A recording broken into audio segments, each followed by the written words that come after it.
بما كانوا يعملون، جس دن خود ان کی زبانیں، ان کے ہاتھ، ان کے پاؤں ان کے خلاف گواہی دیں گے، ان کے ان اعمال کی جنہیں وہ کیا کرتے تھے، بما كانوا يعملون۔ دنیا میں کوئی بھی انسان کسی پر تہمت باندھتا ہے تو کل میں نے بتایا تھا کہ یہ بدترین گناہ کبیرہ جو شمار کیے گئے ہیں ان میں سے ایک یہ بھی ہے کہ کسی پاک دامن عورت پر تہمت باندھی جائے۔ دنیا میں گواہوں کی ضرورت پڑتی ہے تو ٹھیک ہے، بچ گئے، لیکن اللہ کے بارگاہ میں کیا کرو گے جہاں خود تمہاری زبانیں، تمہارے ہاتھ اور تمہارے پاؤں تمہارے خلاف گواہی دیں گے۔ یومئذ یوفیہم اللہ دینہم الحق وَيَعْلَمُونَ أَنَّ اللَّهَ هُوَ الْحَقُّ الْمُبِينُ، جس دن اللہ تبارک و تعالیٰ ان کو ان کا پورا مکمل بدلہ دے دے گا۔ وَيَعْلَمُونَ، اور وہ لوگ جان جائیں گے کہ اللہ ہی کے ذات برحق ہے، المبین، وہی حق کو واضح کرنے والی ہے۔ الخبیثات للخبیثین والخبیثون للخبیثات، یہ ناپاک عورتیں ناپاک مردوں ہی کے مناسب ہیں، اور ناپاک مرد ناپاک عورتوں ہی کے لیے مناسب ہیں۔ والطیبات للطیبین، پاکیزہ عورتیں پاکیزہ مردوں کے لیے مناسب ہیں۔ والطیبون للطیبات، اور پاکیزہ مرد پاکیزہ عورتوں ہی کے لیے مناسب ہیں۔ اولئک مبرؤون مما یقولون، یقین وہ لوگ اس سے بری ہیں جو کچھ انہوں نے ان کے متعلق کہا یا کہتے ہیں۔ لہم مغفرۃ ورزق کریم، ان کے لیے بخشش ہے اور عمدہ روزی۔ اما عائشہ رضی اللہ تعالیٰ عنہ کا رشتہ اللہ تبارک و تعالیٰ نے منتخب کیا۔ جبریل امین نے اما عائشہ رضی اللہ تعالیٰ عنہ کی تصویر رسول اکرم صلی اللہ علیہ وسلم کو ایک سبز ریشمی رومال میں نکاح سے پہلے دکھائی اور کہا کہ اللہ نے انہیں آپ کی زوجہ منتخب کیا ہے۔ ایک طرف سے کائنات میں سب سے پاکیزہ ہستی حضرت محمد الرسول اللہ صلی اللہ علیہ وسلم، اور دوسری طرف سے ان کے لیے جس عورت کو منتخب کیا جائے گا یقیناً وہ پاکیزہ ہی ہوں گی۔ اللہ تبارک و تعالیٰ اپنے پیغمبر کے لیے کسی ناپاک عورت کو منتخب نہیں کر سکتے۔ قرآن کریم نے اسی مضمون کو یہاں پر بیان کیا کہ یہ جو ناپاک عورتیں ہیں وہ کن کے لیے مناسب ہیں؟ ناپاک مردوں کے لیے۔ اور اسی طریقے سے یعنی ان کا طبعی رجحان اور میلان کن کی طرف ہوتا ہے؟ ناپاک ہوں کی طرف، اور پاکیزہ عورتوں کا جو میلان ہوتا ہے وہ کس کی طرف ہوتا ہے؟ پاکیزہ عورتوں ہی کی طرف ہوتا ہے۔ والطیبات للطیبین والطیبون للطیبات اولئک مبرؤون مما یقولون۔ اما عائشہ کے متعلق جو کچھ انہوں نے باتیں کہی ہیں وہ ان سے بالکل بیزار ہیں، یہ بالکل بری ہیں، اور ان کے اندر ایسا کوئی بھی عیب نہیں جو انہوں نے ان کی طرف منسوب کیا۔ یہ مضمون یہاں پر واقعی عفت کے متعلق جو کچھ کہا گیا تھا وہ ختم ہو گیا۔ یہاں سے آگے اب کچھ معاشرتی زندگی کے احکامات۔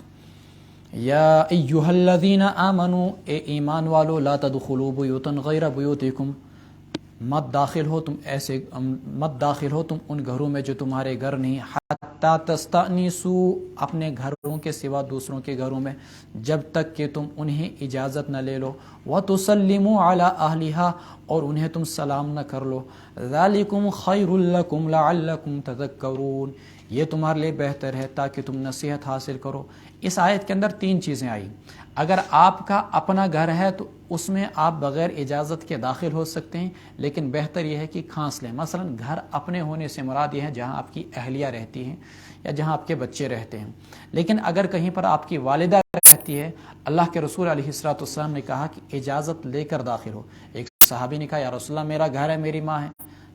اللہ کے رسول نے کہا اجازت۔ پھر جب اس نے اصرار کیا تو اللہ کے رسول نے کہا کیا تم اس بات کو چاہتے ہو کہ اپنی ماں کو برہنہ دیکھو؟ اگر وہ اندر اس کے جسم پر کپڑے نہ ہو اور تم بغیر اجازت کے داخل ہو جاؤ، کیا یہ مناسب ہے؟ تو غیر بیوتکم، بیوتن غیر بیوتکم، معلوم ہوا کہ اگر گھر میں صرف بیوی ہے تو وہاں پر آپ بغیر اجازت کے داخل ہو سکتے ہیں، لیکن بہتر تب بھی یہی ہے کہ کھانس وانس لے لیں۔ حتی تستأنسوا، دوسرا اصول، کسی بھی گھر میں آپ کو داخل ہونا تو اجازت لیجیے آپ۔ تیسرا اصول، وتسلموا علی اہلہا، اجازت لینے کے بعد آپ ان کو سلام کریں گے، ذالکم خیر لکم لعلکم تذکرون۔ تو یہ جو ہم آج اپنی توہین سمجھتے ہیں معاشرے کے اندر اجازت لے کر داخل ہونے کو، اور یہ سمجھتے ہیں کہ اگر ہم اجازت لے کر داخل ہوں گے تو گویا کہ ہم اجنبی تصور کیے جائیں گے، نہیں، اللہ کے رسول علیہ السلام نے کہا ماں کے پاس بھی داخل ہونا ہے تو تب بھی اجازت لیجیے، یہ تمہاری توہین نہیں۔ آگے فَإِن لَمْ تَجِدُوا فِيهَا أَحَدًا، حکم نمبر 4، اگر تمہیں گھر میں کوئی نہ ملے، فَلَا تَدْخُلُوهَا، ان گھروں میں کوئی نہ ملے تو تم ان میں داخل مت ہو حتی یؤذن لکم، جب تک کہ تمہیں اجازت نہ دی جائے، یعنی بغیر اجازت کے گھر میں داخل نہیں ہونا ہے۔ اگر وہاں پر کوئی نہیں ہے تو پھر داخل مت ہو جاؤ، ویسے واپس نکل جاؤ۔ عرب کے اندر جو مکانات بنا کرتے تھے وہ عموماً دروازوں کے بغیر ہوا کرتے تھے، اس لیے قرآن کریم نے کہا کہ وہاں بغیر اجازت کے داخل نہ ہونا۔ حکم نمبر 5، وَإِن قِيلَ لَكُمُ ارْجِعُوا فَارْجِعُوا هُوَ أَزْكَىٰ لَكُمْ وَاللَّهُ بِمَا تَعْمَلُونَ عَلِيمٌ، اور اگر تم سے کہا جائے کہ واپس ہو جاؤ تو واپس ہو جاؤ، یہی تمہارے لیے پاکیزگی کا باعث ہوگا، اور اللہ خوب جانتے ہیں جو کچھ تم کرتے ہو۔ یہ 5واں حکم آیا اس کے اندر۔ اگر گھر کے اندر کبھی صرف مستورات ہوں، لڑکیاں ہوں، عورتیں ہوں، اور آپ ایک اجنبی مرد ہیں، تو آپ کو اگر کہا جائے کہ ابھی واپس ہو جاؤ، گھر میں کوئی مرد نہیں ہے، تو اس کے واپس ہونے میں آپ کو کوئی بھی شرمندگی عار محسوس نہیں ہونا چاہیے۔ ایک بزرگ کہا کرتے تھے، کاش مجھے قرآن کریم پر عمل کا تو موقع آ گیا، لیکن اس آیت پر عمل کا مجھے موقع نہیں ملا۔ کاش مجھے کبھی کوئی واپس کرتا تو میں بھی خوش ہوتا کہ مجھے قرآن کی اس آیت پر عمل کرنے کا موقع مل گیا۔ حکم نمبر 6، لیس علیکم جناح ان تدخلوا بیوتا غیر مسکونۃ فیہا متاع لکم، تم پر کوئی حرج نہیں کہ تم ایسے گھروں کے اندر داخل ہو جاؤ غیر مسکونۃ، جن میں کوئی رہائش نہیں ہوتی، جن میں کوئی رہتا نہیں، فیہا متاع لکم، ان میں تمہارا سامان ہو، واللہ یعلم ما تبدون وما تکتمون، اللہ جانتے ہیں جو کچھ تم ظاہر کرتے ہو، وما تکتمون، اور جو کچھ تم چھپاتے ہو۔ ایسے گھر جن میں رہائش نہیں ہوتی، مثلا مسافر خانے، سرائے، اور اسی طریقے سے بعض جگہوں پر مسجدیں بھی کھلی ہوتی ہیں، ایسے حمام بھی کھلے ہوتے ہیں، ایسے ریلوے اسٹیشن پر، ایسے بس اسٹینڈ پر بہت ساری ایسی جگہیں ہوتی ہیں جہاں کوئی رہتا نہیں، وہاں پر آپ کو داخل ہونے کے لیے اجازت نہیں لینی ہے۔ ہاں البتہ اگر آپ کو داخل ہونا ہے اور وہاں پر کوئی ریلوے قانون کے تحت پلیٹ فارم کی ٹکٹ یا اسی طریقے سے مسافر خانے کے لیے کوئی خاص پاس، تو اس کو تو لینا ہی پڑے گا۔ قل للمؤمنین یغضوا من ابصارهم ویحفظوا فروجهم ذلک ازکی لهم ان اللہ خبیر بما یصنعون۔ تو معاشرے بنتے ہیں تہذیب کے ساتھ۔ پردے کے جو احکامات آئے یا استئذان کے جو احکامات ان 2-3 آیتوں کے اندر آئے، ایک مہذب معاشرے کی تعمیر کے لیے یہ احکامات آئے ہیں۔ جو معاشرے غیر مہذب ہوتے ہیں ان کے اندر پردے کی کوئی یا استئذان کی کوئی علامت موجود نہیں ہوتی۔ مہذب معاشرے اسی انداز کے اندر تعمیر ہوتے ہیں۔ بہرحال یہاں سے آگے مزید کچھ چیزیں۔ قل للمؤمنین، اے پیغمبر علیہ السلام آپ کہہ دیجئے مؤمنوں سے، یغضوا من ابصارہم، وہ اپنی نگاہوں کو جھکا کے رکھیں، ویحفظوا فروجہم، اور اپنی شرمگاہوں کی حفاظت کریں، ذالک ازکی لہم، یہ ان کے لیے پاکیزگی کا باعث ہوگا، ان اللہ خبیر بما یصنعون، اللہ تبارک و تعالیٰ خوب باخبر ہیں اس چیز سے جو کچھ وہ کر رہے ہیں۔ وقل للمؤمنات یغضضن من ابصارہن، عورتوں کو مطلقاً ساری انسانیت سے پردے کا حکم دیا گیا ہے، لیکن 12 افراد یا 12 جماعتیں، افرادوں میں کچھ جماعتیں بھی ہیں، ان کا یہاں پر استثناء کیا گیا ہے کہ ان سے تمہیں پردہ نہیں کرنا ہے۔ اور پہلی آیت کے اندر یہ بتلایا گیا کہ مومن کی کیفیت یہ ہونی چاہیے کہ اس پر غض بصر کی کیفیت طاری ہو، وہ اپنی نگاہوں کو جھکا کر چلے۔ ہمارے یہاں مولانا حمید اللہ صاحب ہیں، اتنے 10 سال ہو گئے ہم کو ان کو دیکھتے ہوئے، کبھی بھی یہاں سے گھر جاتے ہوئے وہ دائیں بائیں نہیں دیکھتے، حالانکہ یہاں پر کوئی عورت نہیں رہتی ہے، لیکن پھر بھی اپنی نظروں کی حفاظت کا اتنا زیادہ اہتمام اللہ والے ہونے ہی کی علامت ہے۔ وَيَحْفَظُوا فُرُوجَهُمْ، اپنی شرمگاہوں کی حفاظت کریں، ذَلِكَ أَزْكَىٰ لَهُمْ، قرآن نے یہ لفظ استعمال نہیں کیا وَلَا يَزْنُوا، کہ وہ زنا نہ کریں۔ دیکھیں شرمگاہوں کی حفاظت کے بہت سارے طریقے ہو سکتے ہیں۔ انسان بدکاری میں، لواطت میں ملوث ہو جائے، وہ چیز بھی اس میں آ جائے گی، اور اسی طریقے سے کوئی انسان استمنا بالید میں کوئی ملوث ہو جائے، وہ بھی اس کے اندر آ جائے گا۔ الغرض کسی بھی قسم کی شہوت رانی نہیں ہونی چاہیے، وَيَحْفَظُوا فُرُوجَهُمْ، خواہ وہ کسی بھی طریقے سے ہو۔ وَقُل لِّلْمُؤْمِنَاتِ يَغْضُضْنَ مِنْ أَبْصَارِهِنَّ وَيَحْفَظْنَ فُرُوجَهُنَّ، اور کہہ دیجئے آپ مومنہ عورتوں سے وہ اپنی نگاہوں کو جھکا کے رکھیں، وَيَحْفَظْنَ فُرُوجَهُنَّ، اپنی شرمگاہوں کی حفاظت کریں، وَلَا يُبْدِينَ زِينَتَهُنَّ، اور اپنی زینت کا اظہار نہ کریں، إِلَّا مَا ظَهَرَ مِنْهَا، مگر جو اس میں سے ظاہر ہو، وَلْيَضْرِبْنَ بِخُمُرِهِنَّ، اور وہ اپنی چادروں کو ڈالی رکھیں، عَلَى جُوبِهِنَّ، اپنے گریبانوں پر، وَلَا يُبْدِينَ زِينَتَهُنَّ إِلَّا لِبُعُولَتِهِنَّ، اور نہ وہ اپنی زینت کو ظاہر کریں مگر اپنی شوہروں کے لیے، مواضع زینت کو، او آبائہن، یا اپنے آبا اپنے والدین کے لیے، او آبائی بولتہن، یا اپنے سسر کے لیے، اپنے شوہر کے والدین کے لیے، او ابنائہن، یا اپنے بیٹوں کے لیے، او ابنائی بولتہن، یا اپنے شوہروں کے بیٹوں کے لیے، او اخوانہن، یا اپنے بھائیوں کے لیے، او بنی اخوانہن، یا اپنے بھتیجوں کے لیے، او بنی اخواتہن، یا اپنے بھانجوں کے لیے، او نسائہن، یا اپنی عورتوں کے لیے، او ما ملکت ایمانہن، یا اپنی غلام باندیوں کے لیے، او التابعین، بعض روایات کے مطابق صرف باندی کا ترجمہ کیا بعض مفسرین نے، او التابعین غیر اولی الاربۃ من الرجال، یا ان لوگوں کے لیے جو طفیلی قسم کے ہیں، مغفل قسم کے ہیں، غیر اولی الاربۃ، انہیں کسی بھی قسم کی حاجت نہیں، اربتن انہیں کسی بھی قسم کی حاجت نہ ہو مردوں میں سے، او الطفل الذین، یا وہ بچے الذین لم یظہروا علی عورات النساء، جو عورتوں کے پردوں پر ابھی واقف نہ ہوئے ہوں، پردے کی چیزوں پر، ولا یضربن بارجلہن، اور نہ ماریں وہ اپنے پاؤں کو زور سے، لیعلم ما یخفین، تاکہ جانی جائے وہ زینت جنہیں وہ چھپاتی ہیں، وتوبوا الی اللہ جمیعا، اور تم سب اللہ کی طرف رجوع کرو اے مومنو، لعلکم تفلحون، تاکہ تم کامیاب ہو جاؤ۔ پردے کی باب میں قرآن کریم میں سب سے زیادہ مفصل یہی آیت ہے۔ یہ تو آپ نے سن لیا کہ یہ 12 طبقات ہیں جن سے عورتوں کو پردہ کرنے کی ضرورت نہیں۔ نمبر 1 شوہر، نمبر 2 والد، نمبر 3 اپنا سسر، نمبر 4 اپنا بیٹا، اور نمبر 5 شوہر کے بیٹے، نمبر 6 بھائی، نمبر 7 اپنے بھتیجے، نمبر 8 اپنے بھانجے، نمبر 8 عورتیں۔ اب عورتوں میں کون آئیں گے؟ نسائہن، بعض مفسرین نے تفسیر کی کہ صرف مسلمان عورتیں، لیکن راجح قول اس زمانے میں فقہا نے یہ قرار دیا ہے آج سے سینکڑوں سال پہلے کہ اتنا زیادہ اختلاط ہو گیا ہے کہ اب غیر مسلم عورتوں سے مسلمان عورتوں کا پردہ کرنا ناممکن سا ہو گیا ہے، اس لیے فرمایا کہ اس میں اجازت ہے کہ غیر مسلم عورت سے پردہ نہ کرے۔ خود اماں عائشہ رضی اللہ تعالیٰ عنہ کے پاس ایک یہودی عورت آیا کرتی تھی اور اماں عائشہ ان سے پردہ نہیں کیا کرتی تھی، اس سے کہا کہ مطلق عورتوں سے پردہ کرنا ضروری نہیں ہے۔ او ما ملکت، ابھی میں بتاؤں گا، ساری چیزیں واضح کروں گا میں۔ او ما ملکت ایمانہن، یا 8ویں چیز کون سی آئی اس میں؟ ما ملکت ایمانہن، اپنی باندیوں سے پردہ کرنا ضروری نہیں۔ اب اگر کسی عورت کا کوئی غلام ہے تو کیا اس سے اس کو پردہ کرنا ہے؟ ایک قول ہے کہ غلام سے پردہ نہیں کرنا ہے، لیکن فقہا نے یہاں پر بھی یہی راجح قرار دیا کہ غلام سے بھی پردہ کرنا ہے۔ بعض صحابہ نے یہاں تک جملہ کہا کہ اگر عورت مالکن ہے اور غلام اس کا مرد ہے تو بالغ غلام مرد کے لیے اپنے مالکن، اپنی آقا عورت کے بال دیکھنا جائز نہیں ہے۔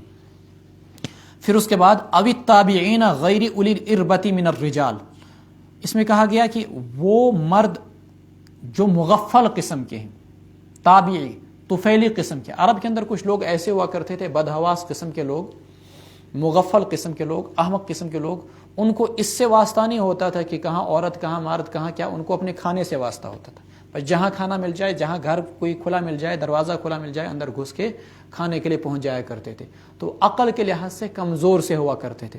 قرآن نے کہا اس قسم کے تابعین، اس قسم کے مغفل طفیلی قسم کے لوگ، غیر اولی الاربہ، اربۃ ان کی معنی حاجت، جنہیں عورتوں کی کوئی حاجت نہ ہو مردوں میں سے، ان سے بھی پردہ کرنا کوئی ضروری نہیں ہے۔ او الطفل الذین لم یظہروا علی عورات النساء، لیکن اگر کوئی شخص ایسا ہے کہ اسے عورتوں کی طرف توجہ ہے یا عورتوں کے اسرار و رموز کو سمجھنا چاہتا ہے تو اس قسم کے لوگوں سے پردہ کرنا ضروری ہوگا۔ ازواج مطہرات کے پاس ایک مخنث ہجڑا آیا کرتا تھا، اللہ کے رسول علیہ الصلوۃ والسلام نے پہلے تو اس کو کچھ نہیں کہا، لیکن پھر ایک بار آپ نے اس کی باتیں سن لی تو آپ نے ازواج مطہرات کو کہا کہ تمہارے پاس دوبارہ داخل نہ ہو۔ مخنث ہجڑے سے بھی پردہ کرنے کے لیے ازواج مطہرات کو، جب آپ نے اس کی کچھ بیہودہ باتیں سنی۔ اچھا، پھر اس کے بعد 12ویں نمبر پر رکھا او الطفل الذین لم یظہروا علی عورات النساء، وہ بچہ جو ابھی عورتوں کے پردے کی چیزوں سے واقف نہ ہوا ہو، یعنی جسے عورتوں کے اسرار و رموز کا یا عورتوں کے پردے کی چیزوں کا کچھ پتہ نہ ہو، عورتوں کے راز سے بھی واقف نہ ہو، تو اس سے بھی پردہ کرنا، چھوٹے بچوں سے پردہ کرنا ضروری نہیں۔ یہ 12 قسم کے لوگ آئے۔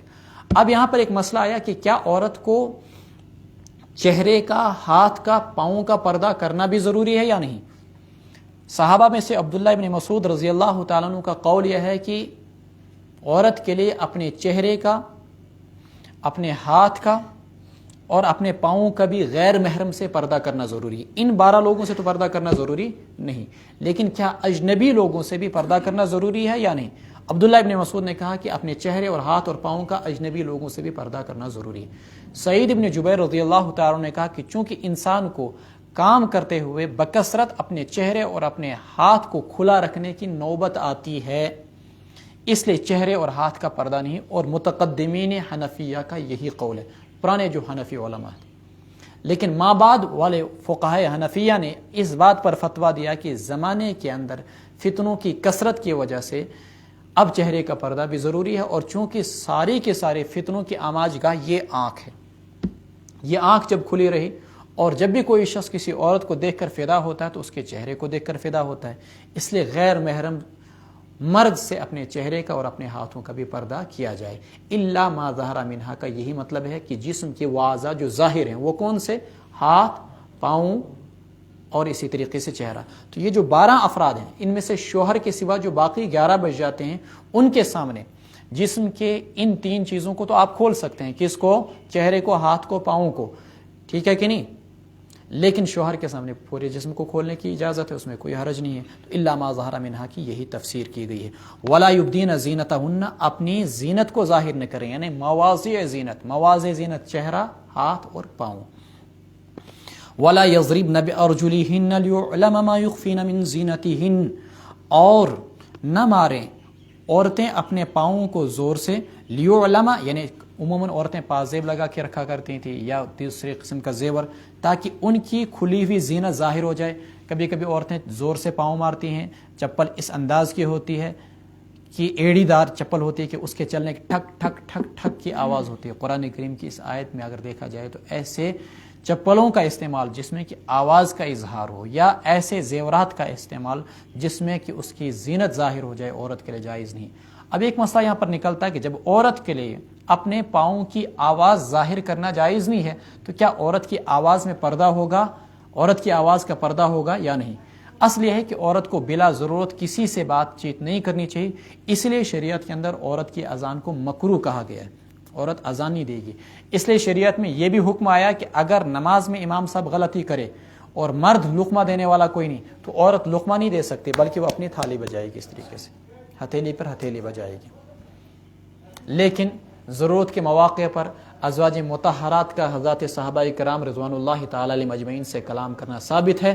اما عائشہ رضی اللہ تعالیٰ عنہا اور دیگر ازواج مطہرات سے صحابہ مسائل دریافت کیا کرتے تھے، اور اما عائشہ رضی اللہ تعالیٰ عنہا اور دیگر ازواج مطہرات ان کو جواب دیا کرتی تھی. معلوم ہوا کہ ضرورت کے موقع پر اجنبی اور غیر محرم سے بات کرنے میں کوئی حرج نہیں، لیکن ضرورت کے تحت. یہ نہیں کہ آج کل جو ہوتا ہے وہ فونوں پر راتوں رات باتیں، اس کی شرعاً کوئی بھی گنجائش نہیں، وہ حرام ہے اگر اجنبی اور غیر محرم سے بات چیت ہو رہی ہو. وَأَنْكِحُوا الْأَيَامَ مِنْكُمْ، اور تم بے نکاحوں کا نکاح کرو. ایامہ ایم کی جمع ہے، ہر وہ مرد جس کی بیوی نہ ہو اور ہر وہ عورت جس کا شوہر نہ ہو، خواہ ابتدا سے ہی نہ ہو یا بعد میں بیوہ ہو گئے ہوں. والصالحین من، ان کا نکاح کرو تم. والصالحین، اور وہ بھی جو لائق ہیں نکاح کے، من عبادکم، تمہارے غلاموں میں سے. عبدن کی جمع و ایمائکم، اور امتن کی جمع تمہاری باندیوں میں سے. تمہارے باندیوں اور غلاموں میں سے جو نکاح کے لائق ہوں ان کا بھی نکاح کرو. ٹھیک ہے کہ نہیں؟ اور جو خود تم میں سے آزاد میں سے مرد ہو یا عورت، لڑکی ہو یا لڑکا، جو بے نکاح ہیں تو ان کا نکاح کر دو. نکاح میں خامخواہ تاخیر کرنا بلا وجہ کے یہ بہت سارے مفاسد کو دعوت دیتا ہے. ان یکونوا فقراء، اللہ کا وعدہ ہے اگر یہ بے نکاح لوگ غریب ہوں، تنگ دست ہوں، تو اللہ ان کو اپنے فضل سے مالدار کر دے گا. واللہ واسع علیم، اللہ بڑی وسعت والے ہیں، علم والے ہیں. علماء نے نکاح کے 3 مراحل، 3 درجے لکھے ہیں. بعض صورتیں ایسی ہیں کہ جن میں نکاح کرنا واجب ہو جاتا ہے. مثلا کسی شخص کے پاس وسعت بھی ہے اور اس کو اندیشہ ہے کہ اگر میں نکاح نہ کروں تو زنا کے اندر ملوث ہو جاؤں گا، بدکاری میں ملوث ہو جاؤں گا. ایسے شخص کے لیے نکاح کرنا واجب ہے. ایک وہ شخص ہے کہ جس کے لیے نکاح کرنا سنت ہے، وسعت ہے، پیسہ بھی ہے، مکان بھی ہے، سب چیزیں ہیں، لیکن اس کو زنا میں ملوث ہونے کا دور دور تک کوئی خطرہ نہیں ہے، تو ایسے شخص کے لیے نکاح کرنا سنت ہے. ایک وہ شخص جس کو زنا میں ملوث ہونے کا اندیشہ بھی نہیں اور نہ خود کھانے کے لیے کچھ، نہ خود پہننے کے لیے کچھ، وہیں سے بیسنس کو ہو رہا ہے تو کیا کرے گا؟ اس بیچارے کو تباہ و برباد کر کے چھوڑے گا. ایسے شخص کے لیے نکاح کرنا مکروہ ہے. ایسے شخص کے لیے حکم یہ ہے کہ وہ روزہ رکھے. ایسے شخص کے لیے حکم کیا ہے؟ روزہ رکھیں۔ اللہ کے رسول علیہ السلام کے پاس ایک صحابی آئے، مسند احمد بن حنبل کی حدیث ہے، حضرت عکاف۔ اللہ کے رسول علیہ السلام نے کہا کیا تمہاری بیوی ہے؟ انہوں نے کہا نہیں۔ پھر اللہ کے رسول نے سوال کیا صلی اللہ علیہ وسلم کیا تمہاری کوئی باندی ہے؟ کہا نہیں۔ اللہ کے رسول علیہ السلام نے تیسرا سوال کیا، اچھا پھر یہ بتاؤ کہ کیا تمہیں نکاح کرنے کی وسعت ہے؟ انہوں نے کہا یا رسول اللہ صلی اللہ علیہ وسلم نکاح کرنے کی وسعت تو ہے۔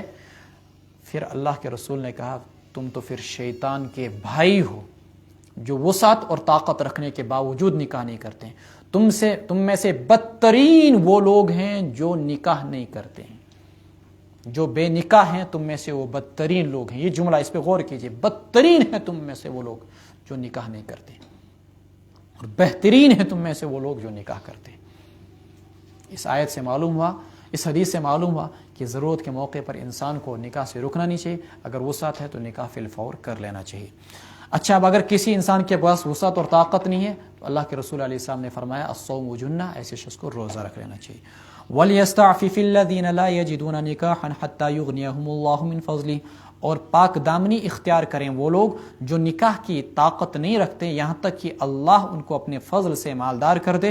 وَالَّذِينَ يَبْتَغُونَ الْكِتَابَ مِمَّا مَلَكَتْ أَيْمَانُكُمْ، اور وہ لوگ جو تم میں سے مکاتب ہونا چاہیں تمہارے غلاموں میں سے، فَكَاتِبُوهُمْ، تو تم ان کو مکاتب بنا دو، إِنْ عَلِمْتُمْ فِيهِمْ خَيْرًا، اگر تم ان میں کسی بھی قسم کی بھلائی محسوس کرتے ہو، وَآتُوهُمْ مِنْ مَالِ اللَّهِ الَّذِي آتَاكُمْ، اور دو تم اپنے اس مال میں سے جو اللہ نے تمہیں دیا ہے، وآتوہم، تم دو انہیں اللہ کے اس مال میں سے جو اللہ نے تم کو دیا ہے، ولا تکرہوا فتیاتکم علی البغاء، اور مجبور نہ کرو اپنی باندیوں کو بدکاری پر، ان اردنا تحصنا، اگر وہ پاک دامن رہنا چاہتی ہیں، لتبتغوا عرض الحیات الدنیا، تاکہ تم اس کے ذریعے سے حاصل کرو معمولی دنیوی زندگی کا ساز و سامان، ومن یکرہن، اور جو انہیں مجبور کرے گا، فَإِنَّ اللَّهَ مِن بَعْدِ إِكْرَاهِهِنَّ غَفُورٌ رَحِيمٌ، تو یقیناً اللہ ان کو مجبور کرنے کے بعد ان کو بخشنے والے اور مہربان ہیں۔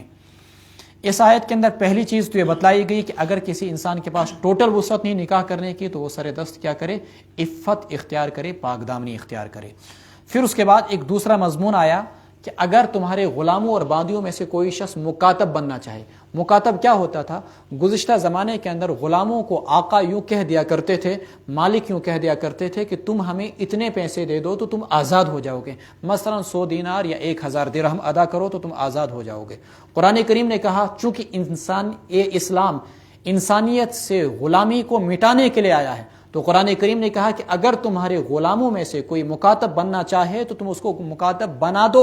ہمارے بزرگوں کا تو یہاں تک طریقہ رہا ہے کہ صرف مکاتب ہی نہیں بناتے تھے بلکہ غلام کو بدلے کتابت ادا کرنے میں اپنی جیب سے مدد کیا کرتے تھے، کہ مثلا 100 دینار اس کو بدلے کتابت متعین کیے گئے تو 20 دینار اپنی جیب سے دے دیا کرتے تھے، رٹ سا بسم اللہ کرے پوئی۔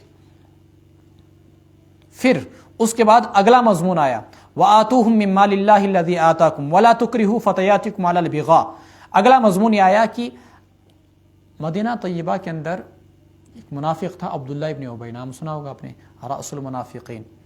اس نے 2 باندیاں رکھ رکھی تھیں، یہ ان باندیوں کو بدکاری پر مجبور کر کے ان کے ذریعے سے پیسے حاصل کرتا تھا، زنا کی اجرت۔ اور پھر خصوصاً اگر ان باندیوں سے بچے پیدا ہوں تو چونکہ باندی عورت کا بچہ بھی غلام ہوتا ہے، جیسے ماں غلام ویسے اس کا بچہ بھی غلام، تو اس کے ذریعے سے غلام اولاد حاصل کیا کرتا تھا۔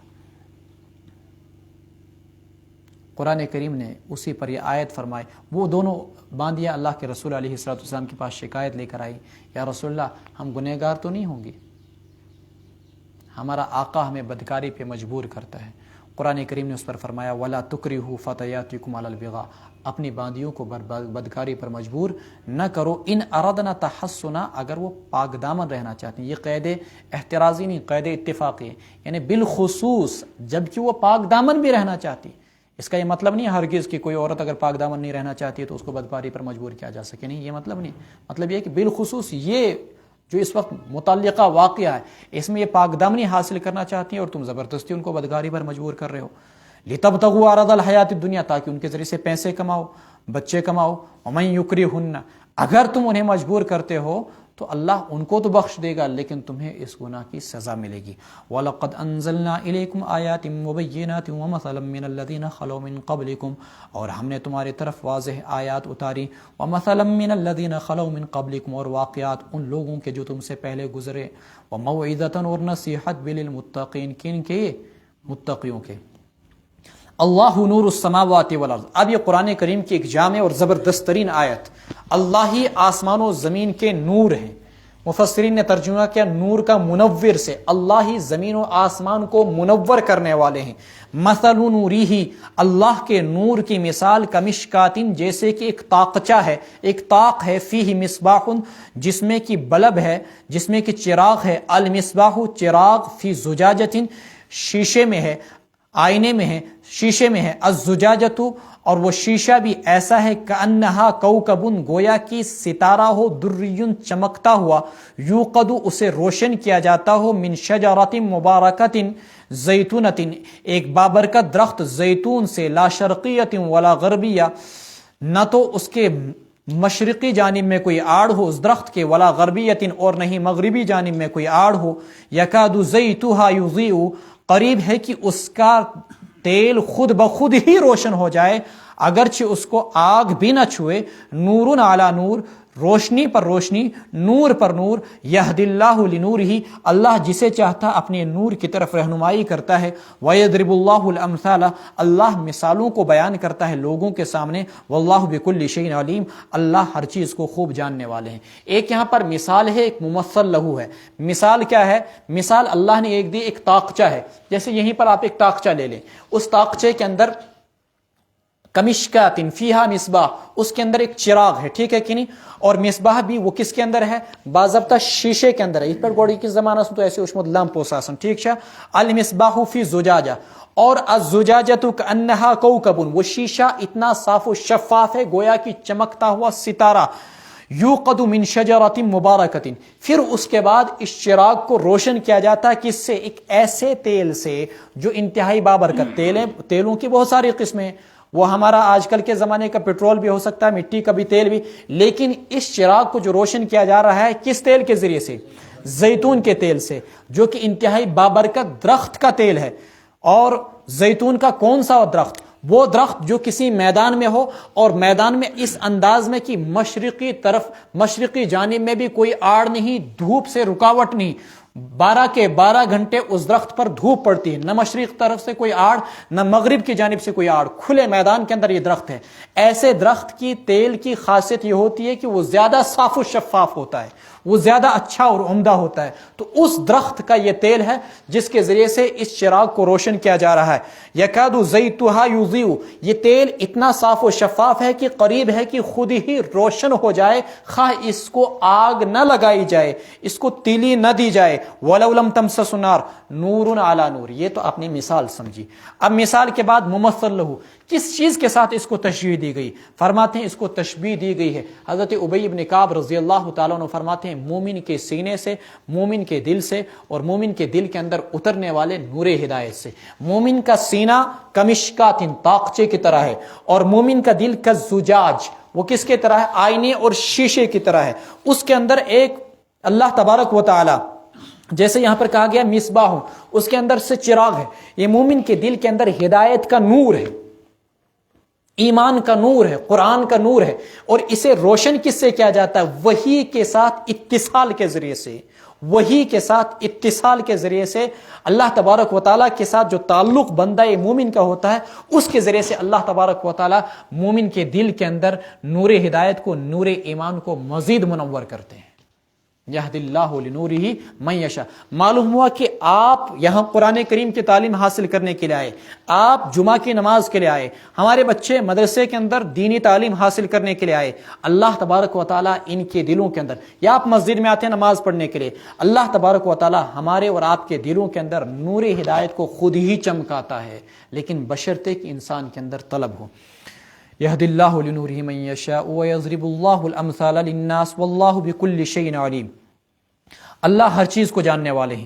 فی بیوت اذن اللہ، ایسے گھروں میں اذن اللہ جن کے بارے میں اللہ نے یہ حکم دیا ان ترفع کہ ان کا ادب کیا جائے، وَيُذْكَرَ فِيهَا اسْمُهُ اور ان میں اللہ کا نام لیا جائے، يُسَبِّحُ لَهُ فِيهَا بِالْغُدُوِّ وَالْآصَالِ اور اللہ ہی کی تسبیح بیان کرتے ہیں ان گھروں میں صبح بھی اور شام بھی۔ کون لوگ؟ رجال، اصیل ان کی جمع، اور غدوۃ ان کی جمع غدوون، آصال اصیل ان کی جمع۔ رجال لا تلہیہم ایسے لوگ، لا تلہیہم تجارت ولا بیع جنہیں غفلت میں نہیں مبتلا کرتی ہے، نہیں نہ تو کوئی تجارت، ولا بیع اور نہیں کوئی خرید و فروخت، اللہ کے ذکر سے اور نمازوں کے قائم کرنے سے، زکوٰۃ کے دینے سے، یخافون یہ لوگ ڈرتے رہتے ہیں ایسے دن سے تتقلب فیہ القلوب والابصار جس میں دل اور نگاہیں الٹ پلٹ ہو جائیں گی۔ اس آیت کو دیکھیے، یہ والی آیت پچھلی والی آیت کے ساتھ وابستہ ہے۔ فی بیوت اذن اللہ جن کے بارے میں اللہ نے حکم دیا کہ ان کو اونچا کیا جائے، بعض لوگوں نے کہا ادب کیا جائے، دونوں ترجمے کیے گئے ہیں۔ اگر اونچا کیا جائے تو اس سے بعض فقہا نے، مفسرین نے استدلال کیا مساجد کی زیبائش پر، آرائش پر، کہ مساجد کو خوبصورت بنایا جائے، جیسا کہ حضرت عثمان غنی رضی اللہ تعالیٰ عنہ نے مسجد نبوی کو سجایا اور سنوارا۔ اور کم سے کم مساجد تو ایسی ہونی چاہیے کہ وہ ہمارے گھروں سے اچھی ہوں، ہمارے گھروں سے اچھی نہ ہوں تو ہمارے گھروں سے کمتر بھی نہ ہوں، کہ انسان کو جب وہاں پر جائے تو نماز پڑھنے میں دل کرے، جب انسان وہاں پر جائے تو انسان کا دل خوش ہو جائے، یہ نہیں کہ انسان دروازے سے ہی بھاگ جائے۔ ان ترفع علماء نے کہا کہ مساجد کا ادب کیا جائے، یہ بھی ایک مفہوم ہے۔ اور پھر مساجد کے ادب کے تحت کچھ احادیث نقل کی، مثلا اللہ کے رسول علیہ السلام نے منع کیا ایسے شخص کو جس نے لہسن یا پیاز کھایا وہ مسجد میں آئے۔ فقہا نے یہاں پر احکامات مساجد کے متعین کیے، مسجد میں جاؤ تو 2 رکعت نماز پڑھو، مسجد میں جاؤ تو کسی کا کاندھا نہ پھلانگو، مسجد میں جاؤ تو وہاں پر زور سے بات نہ کرو، چونکہ قیامت کی علامت ہے وارتفعت الاصوات فی المساجد، قرب قیامت کے اندر مسجدوں میں آوازیں بلند ہو جائیں گی۔ مسجد میں جاؤ تو خرید و فروخت نہ کرو، مسجد میں جاؤ تو تلوار نہ نکالو، مسجد میں جاؤ تو اپنے جسم کے ساتھ، اپنے کپڑوں کے ساتھ، اپنی داڑھی کے ساتھ مت کھیلو، مسجد میں جاؤ تو اپنی انگلیوں کو نہ چٹکھاؤ۔ یہ احکامات مسجد کے بیان کیے گئے ان ترفع کے ذیل میں۔ اور ایک خاص چیز یذکر فیہ اسمہ مسجدوں میں اللہ کا نام بلند کیا جائے، اللہ کی تسبیحات بیان کی جائے بالغدو والآصال۔ اور کون یہ تسبیحات بیان کرتے ہیں؟ ایسے لوگ جنہیں تجارت اور کوئی بھی خرید و فروخت اللہ کے ذکر سے غافل نہیں کرتی ہے۔ صحابہ کے دور میں 2 صحابی ایسے تھے، ایک تجارت کیا کرتے تھے۔ مفسرین نے لکھا ہے، قرطبی کے حوالے سے معارف القرآن میں لکھا ہے کہ اگر ان کے ترازو میں سامان ہوتا، اب انہیں دوسرے پلڑے کے اندر ابھی تول ڈالنا ہوتا، ادھر مؤذن کہتا اللہ اکبر، وہ ترازو کو وہیں پر نیچے ڈال دیتے اور فوراً اٹھ کر اپنے پلوں کو جھاڑ کر مسجد کی جانب چل پڑتے۔ ایک اور صحابی تھے جو حداد تھے، لوہار تھے، اگر نیچے سے لوہا گرم ہوتا، ہاتھ میں ہتھوڑا ہوتا یوں اوپر، اور ادھر سے مؤذن کہتا اللہ اکبر، تو اس گرم لوہے پر جو کچھ ہی سیکنڈوں کے بعد ٹھنڈا ہو جاتا، اس پر ضرب مارنے کے بجائے اپنے لوہے ہتھوڑے کو وہیں پر پیچھے ڈال دیتے اور مسجد کی جانب چل دیتے۔ اس انداز میں انہوں نے اس آیت پر عمل کر کے دکھایا، لا تلہیہم تجارۃ ولا بیع عن ذکر اللہ واقام الصلاۃ وایتاء الزکاۃ یخافون یوما تتقلب فیہ القلوب والابصار۔ لیکن یہ چیزیں تبھی ہوتی ہیں جب دل کے اندر اللہ کا خوف ہو، قیامت کا ڈر ہو۔ لیجزیہم اللہ تاکہ اللہ ان کو بدلہ دے، احسن ما عملوا ان کے اچھے اچھے اعمال کا، وَيَزِيدَهُم مِّن فَضْلِهِ پھر اپنے فضل سے ان کو مزید بڑھا بڑھا کر دے۔ وَاللَّهُ يَرْزُقُ مَن يَشَاءُ بِغَيْرِ حساب اللہ جسے چاہتا بے حساب بغیر گھنے روزی دیتا ہے۔ وَالَّذِينَ كَفَرُوا أَعْمَالُهُمْ کافروں کے 2 طبقوں کو اللہ تعالیٰ مثال سے سمجھا رہے ہیں۔ کافروں کا ایک طبقہ وہ تھا جو آخرت کو تو مانتا تھا لیکن نہج، طریقہ، اللہ تک پہنچنے کا راستہ غلط اختیار کیا۔ کسی نے نصرانیت کو اختیار کیا، کسی نے روحانیت کو اختیار کیا، کسی نے یہودیت کو اختیار کیا، کسی نے ہندوازم کو اختیار کیا۔ فرمایا کہ ایک طبقہ وہ تھا جو آخرت کو مانتا ہے، ان کی مثال قرآن کریم، اور جو یہ سمجھتے ہیں کہ ہمارے اعمال ہمیں قیامت کے دن کام آئیں گے، ہم نرک سے بچیں گے اور جنت میں داخل ہو جائیں گے۔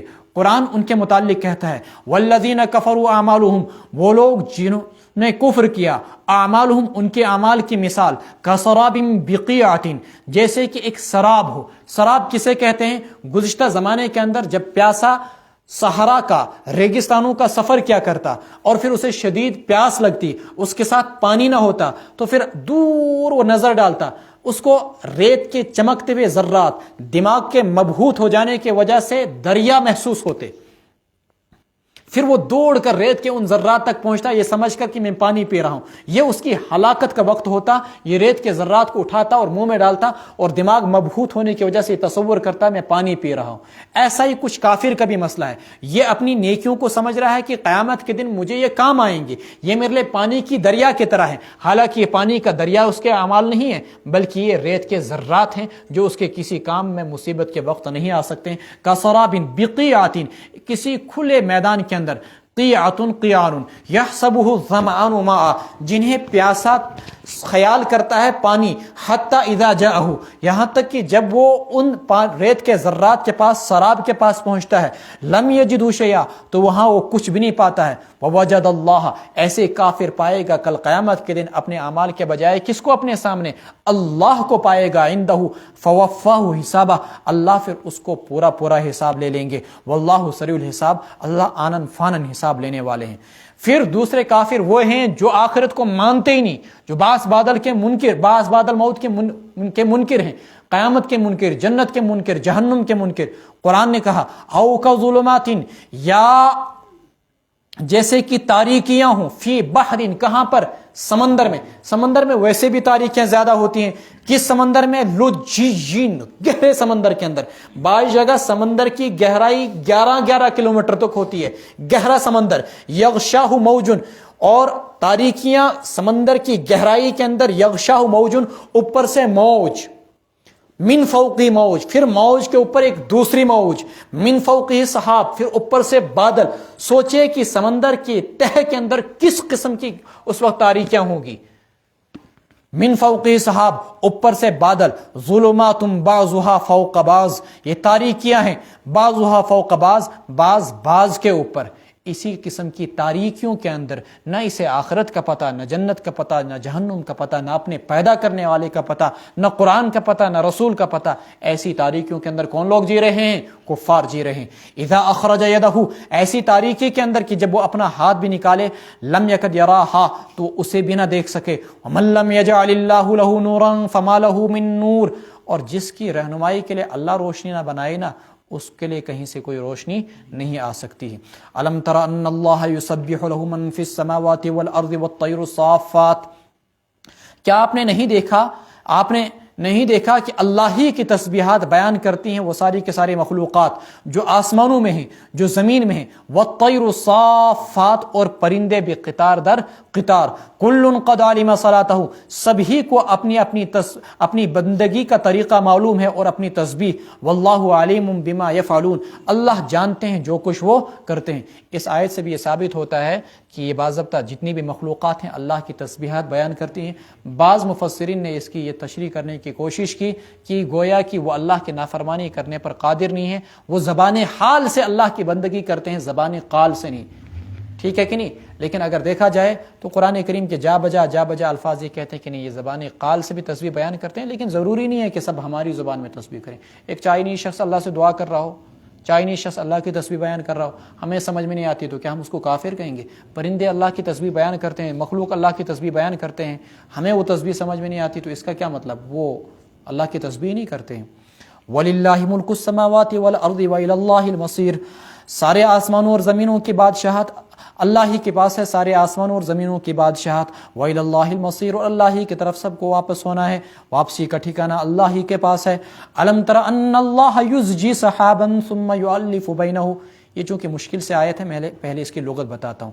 ازجا یزجی، ازجان ہکانا، چلانا، صحابن جمع صحب بادل، الف یؤلف تالیف جمع کرنا، رکامن رکم یرکم رکمن رکامن، باب نصر ینصر سے آتا ہے تہ بتہ کسی چیز کو رکھنا لگانا، ودقن بارش کو بولتے ہیں، یخرج من خلالی خلال بیج سے، وینزل من السماء سما سے مراد پہاڑ یا سما سے مراد بادل، من جبال پہاڑ اس کا ترجمہ کیا گیا اور بادل بھی اس کا ترجمہ کیا گیا ہے، بردن اولا فیصیب بھی اللہ جس کو مرضی آتے ہیں پہنچاتے ہیں، ویصرف پھیر دیتے ہیں، ثنا کے معنی روشنی کے آتے ہیں، برقن بروقن کے معنی بجلی کے آتے ہیں، ذهب بشیء لے جانا ختم کر دینا۔ الم تر ان اللہ، کیا آپ نے نہیں دیکھا اللہ ہی بادلوں کو چلاتے ہیں؟ وہ سمندر سے ہر سیکنڈ کے اندر ہزاروں لاکھوں ٹن بادل بھاپ کی شکل میں اٹھ رہے ہیں، وہ بحیرہ عرب سے نکل رہے ہیں، کبھی مشرق کی طرف جا رہے ہیں، کبھی مغرب کی طرف جا رہے ہیں، کبھی ہندوستان، کبھی پاکستان، کبھی افغانستان، کبھی رشیا کی طرف۔ یہ بادل ہر سیکنڈ کے اندر بھاپ کی شکل میں سمندر سے اٹھ کے جا رہے ہیں۔ پھر ان کو کون ہکاتا ہے، کون چلاتا کہ جا کر کشمیر کے پہاڑوں پر برسو، ہندوستان کے میدانوں کے اندر برسو؟ ان اللہ، اللہ ہی ان بادلوں کو ہکاتے ہیں۔ ثم یؤلف بینہ، پھر اللہ ان کو اکٹھا کرتا ہے۔ آپ نے دیکھا ہوگا جب بادل زمین کے نزدیک آتا ہے تو اس کی آپ کو ہلکی ہلکی وہ لکیروں نظر آتی ہیں، لیکن یہی بادل آپ دیکھ لیجئے پہاڑوں کے پاس تو بادلوں کے پہاڑ آپ کو نظر آئیں گے۔ ثم یؤلف بینہ، پھر اللہ ان بادلوں کو اکٹھا کرتا ہے۔ ثم یجعلہ رکاما، پھر اللہ ان کو تہ بتہ کرتا ہے۔ فطر الودق، پھر آپ دیکھتے ہیں اس کے بعد کہ بارش نکلتی ہے من خلالہ، ان بادلوں کے بیچ سے۔ وینزل من السماء من جبال، اور اللہ نکالتا ہے ان بادلوں سے پہاڑ جیسے بادلوں سے، پہاڑ جیسے بادلوں سے۔ فیہا من برد، وینزل من السماء، اور نکالتے ہیں اللہ تبارک و تعالیٰ بادل سے، من جبال، ترجمہ یہ کیا گیا پہاڑ جیسے بادلوں سے، ایک ترجمہ یہ بھی کیا گیا ہے وینزل، اور اللہ اتارتے ہیں آسمان سے، من جبال، بادلوں سے، فیہا، جن کے اندر کیا ہوتا ہے، من بارد، اولے، فیصیب بہ من یشاء، اللہ جس تک چاہتا ہے وہ اولے پہنچاتا ہے، جس پر چاہتا ہے ان کو گراتے ہیں۔ ویصرف عن من یشاء، اور جس سے چاہتا ہے ان اولوں کو واپس پھیر دیتے ہیں۔ یکاد سنا برقہ، قریب ہے کہ اس بادلوں کی گرج کی جو چمک ہے، بجلی کی جو چمک ہے، یذہب بالابصار، اتنی تیز ہوتی ہے کہ وہ کہیں نگاہوں کو ختم نہ کر دے، اچک نہ لے۔ یقلب اللہ اللیل والنہار، اللہ ہی ہیں جو دن اور رات کو الٹتے اور پلٹتے ہیں۔ ان فی ذلک لعبرۃ لأولی الابصار، یقیناً اس میں عبرت ہے کن کے لیے؟ ان لوگوں کے لیے جو بصیرت والے ہیں۔ واللہ خلق کل دابۃ من ماء، اللہ ہی نے پیدا کیا ہر جانور کو پانی سے۔ فمنہم من یمشی علی بطنہ، ان میں سے بعض جانور ایسے ہیں جو چلتے ہیں اپنے پیٹ کے بل۔ ومنہم من یمشی علی رجلین، بعض جانور ایسے ہیں جو چلتے ہیں اپنے پاؤں کے بل۔ ومنہم من یمشی علی اربع، بعض جانور ایسے ہیں جو چلتے ہیں چار ٹانگوں پر۔ یخلق اللہ ما یشاء، اللہ پیدا کرتا ہے جیسی مخلوق وہ چاہتا ہے۔ ان اللہ علی کل شیء قدیر، سانپ کو دیکھیے آپ، رینگتا ہے پیٹ کے بل، اور اسی طریقے سے انسانوں کو دیکھیے آپ دو ٹانگوں پر، اور اسی طریقے سے چوپائیوں کو دیکھیے چار ٹانگوں پر۔ لقد انزلنا آیات بینات، ہم نے اپنی قدرت اور وجود کی واضح نشانیاں اتاری ہیں۔ واللہ یہدی من یشاء الی صراط مستقیم، اللہ جس کی چاہتا ہے سیدھی راہ کی طرف رہنمائی فرماتا ہے۔ ویقولون، یہ منافقین لوگ ایسے ہیں جو کہتے ہیں ہم نے ایمان لایا اللہ پر، وبالرسول، اور پیغمبر پر، واطعنا، اور ہم نے اطاعت کر لی۔ صبح میں نے آپ کے سامنے عرض کیا تھا کہ اگر کوئی شخص کسی کی پیروی کرتا ہے بات کی تو اسے ہم اطاعت سے تعبیر کرتے ہیں، اور کوئی شخص کسی کے فعل کی پیروی کرتا ہے تو اسے ہم اتباع کہتے ہیں۔ اطعنا، ہم نے بات مان لی پیغمبر کی۔ ثم یتولی فریق منہم من بعد ذلک، پھر ان میں سے ایک جماعت روگردانی اختیار کرتی ہے اس کے بعد۔ وما اولئک بالمؤمنین، اور وہ لوگ صاحب ایمان نہیں ہیں۔ وَإِذَا دُعُوا إِلَى اللَّهِ وَرَسُولِهِ، اور جب انہیں بلایا جاتا ہے اللہ اور اس کے رسول کی طرف، لِيَحْكُمَ بَيْنَهُمْ، تاکہ اللہ کا رسول ان کے بیچ فیصلہ کرے۔ إِذَا فَرِيقٌ مِّنْهُمْ مُعْرِضُونَ، تو ان میں کی ایک جماعت اعراض اور بے رخی برتتی ہے۔ وَإِن يَكُن لَّهُمُ الْحَقُّ، اور اگر ان کے لیے حق ہوتا ہے یا ان کا حق ہوتا ہے، يَأْتُوا إِلَيْهِ، تو وہ حق کے پاس آتے ہیں، مُذْعِنِينَ، دوڑتے ہوئے۔ أَفِي قُلُوبِهِم مَّرَضٌ، کیا ان کے دلوں میں روگ ہے؟ امیر تابو، یا وہ شک کی بیماری کے اندر مبتلا ہے؟ ام یخافون، یا انہیں یہ ڈر ہے، ان یحیف اللہ علیہم ورسولہ، اللہ اور اس کا رسول ان پر زیادتی کرے گا۔ بل اولئک، نہیں ایسا کچھ نہیں، بلکہ وہ لوگ ہیں حد تجاوزی کرنے والے، وہ لوگ ہیں ظالم۔ مدینہ میں ایک منافق تھا، بشر اس کا نام تھا، اس کا ایک یہودی کے ساتھ جھگڑا ہو گیا۔ یہ بظاہر بشر مسلمان تھا۔ یہودی نے کہا چلو تمہارے پیغمبر کے پاس جائیں، تو بشر نے کہا نہیں، ہم کس کے پاس جائیں گے؟ کعب ابن اشرف کے پاس۔ بہرحال اصرار کے بعد وہ اللہ کے رسول علیہ السلام کے پاس آیا۔ اللہ کے رسول علیہ السلام نے جب دونوں فریقین کے دلائل سنے تو یہودی کے حق میں اس چیز کا فیصلہ کر دیا۔ زمین کا غالباً جھگڑا تھا۔ پھر جب یہودی کے حق میں فیصلہ ہو گیا تو اس کے بعد اس بشر نے کہا کہ نہیں ایسا نہیں، چلو ہم فیصلہ عمر سے کراتے ہیں۔ یہودی نے کہا کہ اب فیصلہ تو کر دیا تمہارے پیغمبر نے. کہا نہیں عمر سے کریں گے. بشر کا منافق کا یہ خیال تھا کہ عمر بڑے سخت مزاج کے ہیں, وہ میرے حق میں فیصلہ کریں گے چونکہ میں مسلمان ہوں ظاہراً, وہ یہودی کے حق میں فیصلہ تو نہیں کریں گے. چنانچہ عمر فاروق رضی اللہ تعالیٰ عنہ کے پاس پہنچے. عمر فاروق رضی اللہ تعالیٰ عنہ سے یہودی نے جب کہا کہ یہ آپ سے فیصلہ کرانا چاہتا لیکن میں اتنی بات عرض کر دوں کہ تمہارے پیغمبر نے میرے حق میں فیصلہ کر دیا ہے. کہا اچھا, کہ کوئی بات نہیں, رکو میں تمہارا فیصلہ کرتا ہوں. حضرت عمر فاروق رضی اللہ تعالیٰ عنہ اندر گئے, تلوار لائے اور منافق کی گردن اتار دی. کہا جو اللہ کے رسول کے فیصلے کو نہیں مانتا میرا اس کے حق میں یہی فیصلہ ہے. اور حضرت رسول اکرم صلی اللہ علیہ وسلم کے پھوپھا زاد بھائی تھے زبیر بن عوام رضی اللہ تعالیٰ عنہ, مہاجر تھے.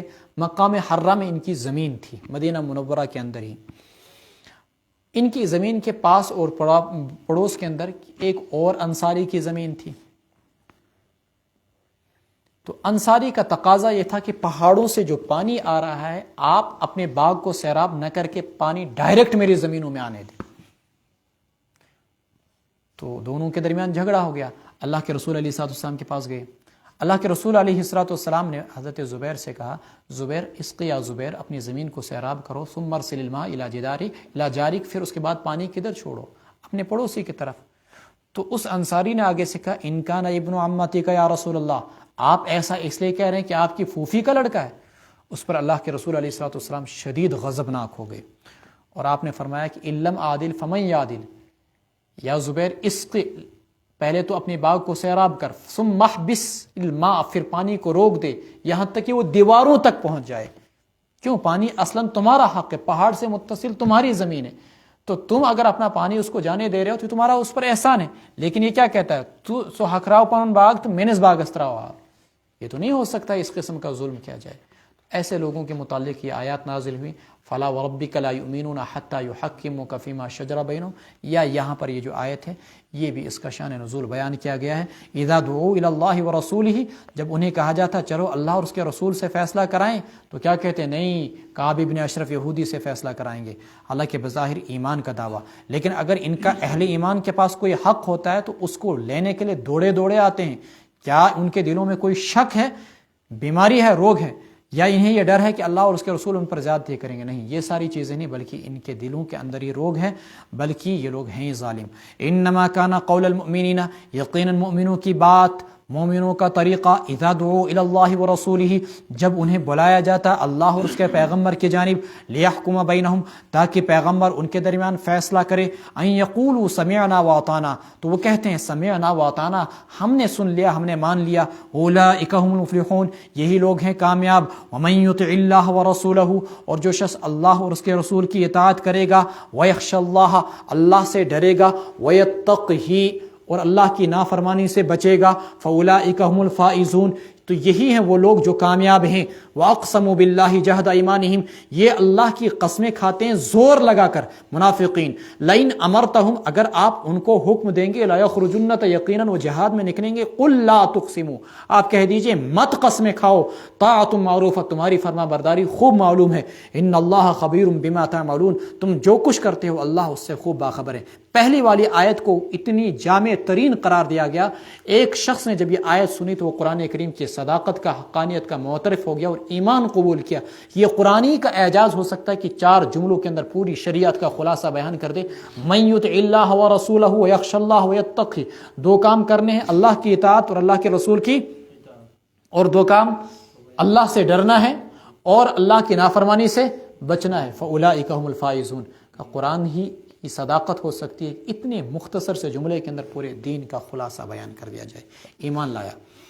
قل اطیعوا اللہ واطیعوا الرسول, اے پیغمبر صلی اللہ علیہ وسلم آپ کہہ دیجئے اللہ کی بات مانو اور رسول کی بات مانو.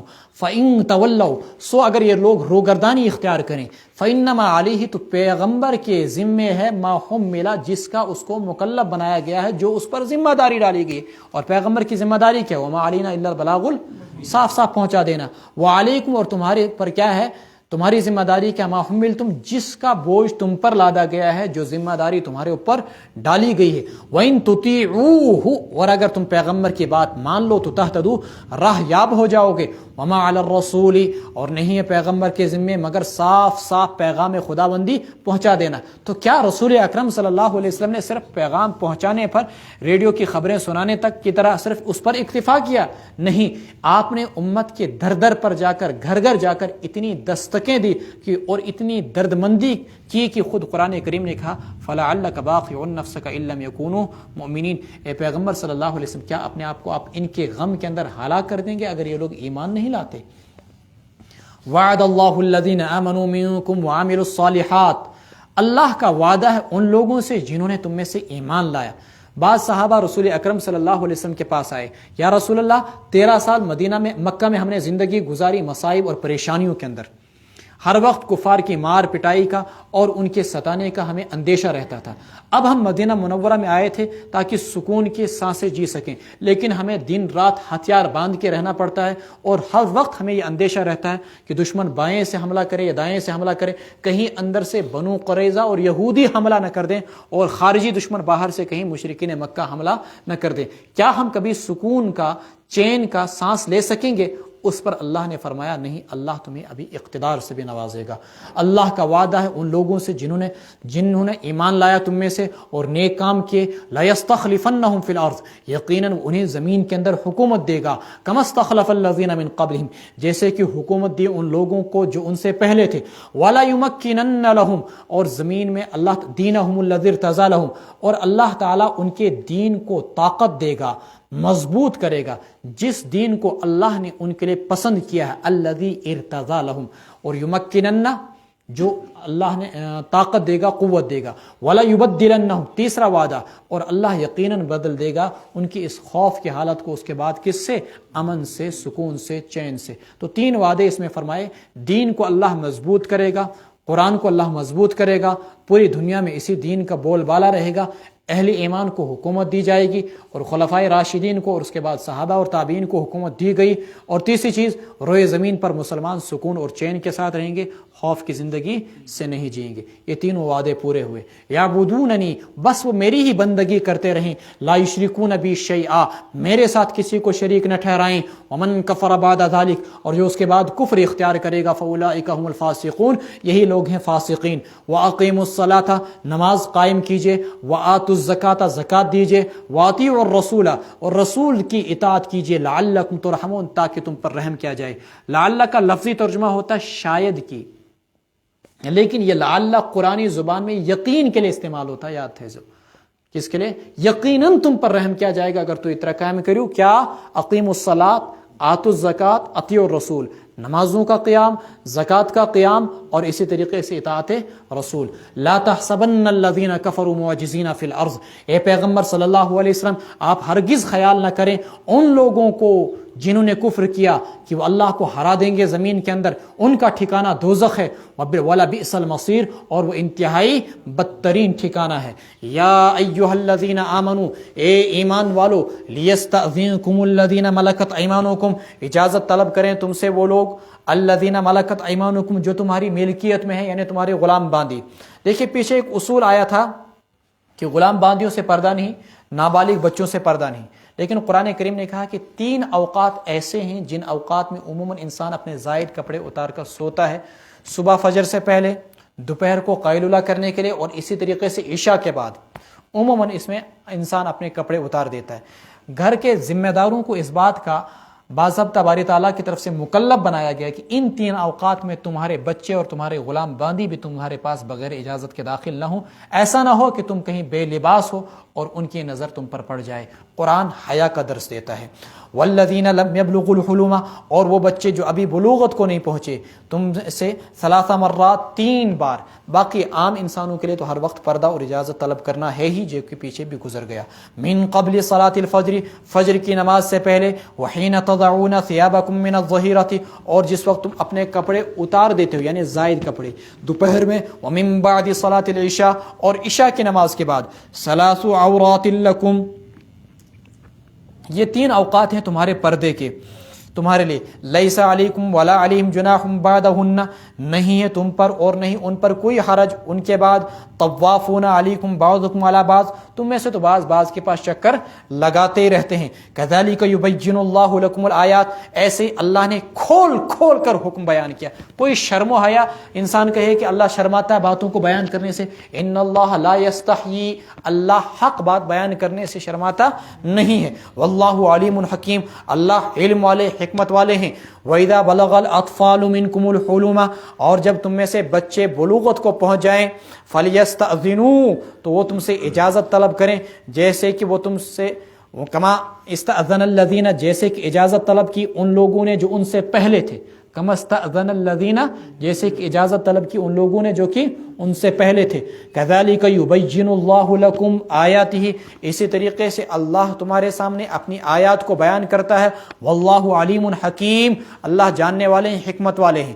والقواعد من النساء اللاتی لا یرجون نکاحا، وہ عورتیں جو گھروں میں بیٹھ گئی ہیں، لا یرجون نکاحا، بوڑھی ہو گئی ہیں، اب انہیں نکاح کی کوئی امید نہیں، فلیس علیہن جناح، تو ان پر کوئی حرج نہیں ہے، ان یضعن ثیابہن، کہ وہ اپنے زائد از ضرورت کپڑے اتار رکھیں، غیر متبرجات بزینہ، اس طور پر کہ وہ اپنی زینت کو ظاہر نہ کریں، تبرج زینت کو ظاہر نہ کریں، ظاہر کرنا، وَإِن يَسْتَعْفِفْنَ، اور یہ کہ وہ پاک دامنی اختیار کریں، یہ ان کے لیے بہتر ہے، واللہ سمیع علیم، اللہ تبارک و تعالیٰ سننے والے، بچی رہیں بے پردگی سے، یہ ان کے لیے بہتر ہے، اللہ سننے والے ہیں، جاننے والے ہیں۔